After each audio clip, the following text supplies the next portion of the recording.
Hi, my name is Matthew Peluso, and did you know that you can actually look at a laying hen and tell whether or not it's a good layer? Well, today I'm going to show you how. As I go through, I will be covering bleaching, abdominal capacity, handling qualities, and the molt. In that order, because bleaching is the most important factor when determining how good a layer is, and molt is least, and the other two fall in between, as I listed them.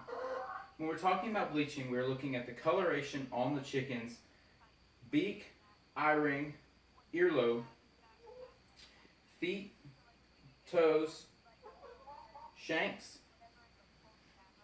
hocks, and vent.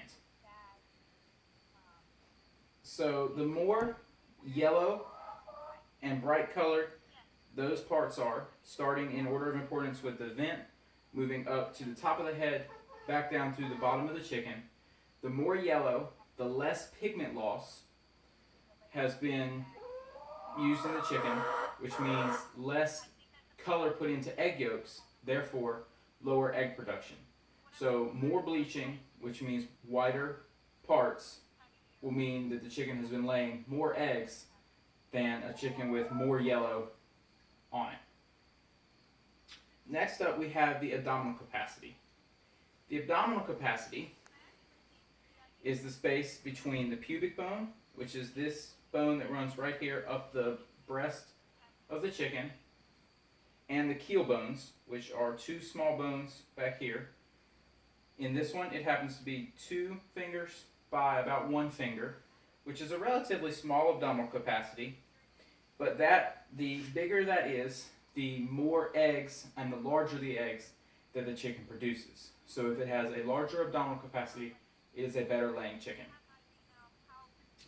Handling qualities are going to be determined by feeling the skin around the vent. If it is soft and stretchy, it is good, because that means that there's not a lot of fat built up, and there's a lot of eggs being moved through there, so it's getting lots of stretching like that. But if it's very hard, very contracted, that means that there's a lot of fat built up and that the chicken isn't laying as many eggs and doesn't have as much exercise on that area to keep it very soft.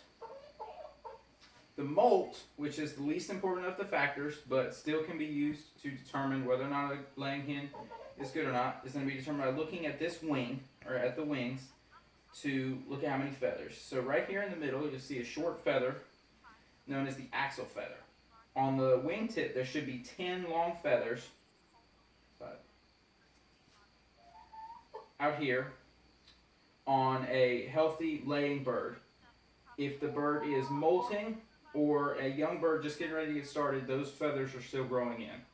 On this one, it has 9, which means that it has a 1 molt.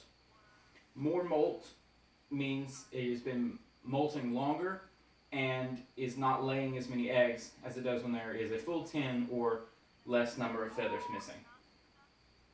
All of these factors are used to determine how well this chicken is laying. By looking at this chicken, it is still a young chicken, not laying a whole lot because there's a lot of pigment loss, small abdominal capacity, and still missing 1 molt. But if we look at different chickens, that will vary depending on how well the chicken lays. This is very helpful in determining what birds we want to keep in a laying flock or use for a new laying flock that we might be happening to get started. So as I went through today, we covered the bleaching, the abdominal capacity, the handling qualities, and the molt of the chicken.